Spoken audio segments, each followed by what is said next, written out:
La délégation interministérielle à la prévention et la lutte contre la pauvreté a depuis un petit moment identifié la question des familles monoparentales comme étant cruciale quand on s'occupe de lutte contre la pauvreté.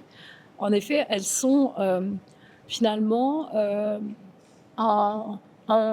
immédiatement en rupture avec le niveau de vie qu'elles avaient avant et elles sont immédiatement en risque de basculement dans la pauvreté.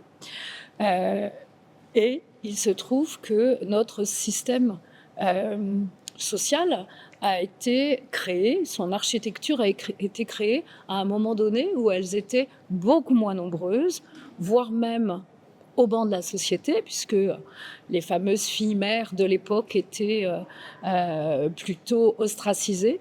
Et aujourd'hui, on a un système de protection sociale qui n'est pas adapté complètement à ce nouveau phénomène de société que représentent les familles monoparentales. Il y a certains départements où il y a plus de familles monoparentales que de familles traditionnelles.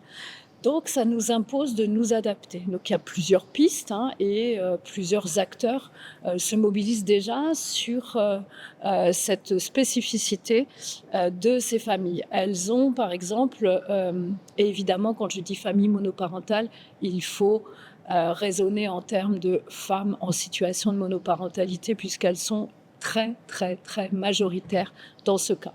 Et elles sont en but à un continuum de difficultés, du prix du loyer, de la difficulté à recouvrer sa pension alimentaire. Au niveau de cette pension alimentaire, dont aujourd'hui les barèmes sont bien en dessous de ce que représente le coût d'un enfant à charge, elles sont en difficulté de relais puisque elles ont souvent la charge à elles toutes seules des difficultés de la charge du ménage.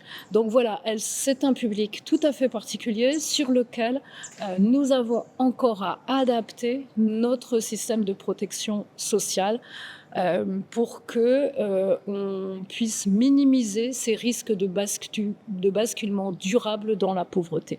Donc cette initiative d'aujourd'hui à Montpellier, elle est intéressante et cruciale pour assembler différents acteurs parce que en termes de lutte contre la pauvreté, personne n'a la solution à lui tout seul. L'État tout seul ne peut pas régler ce problème, les associations non plus et les collectivités non plus. Donc on est quelque part condamnés à travailler ensemble pour essayer de trouver des solutions dans un continuum de dispositifs pour que ces familles puissent finalement encaisser le choc des ruptures plus facilement.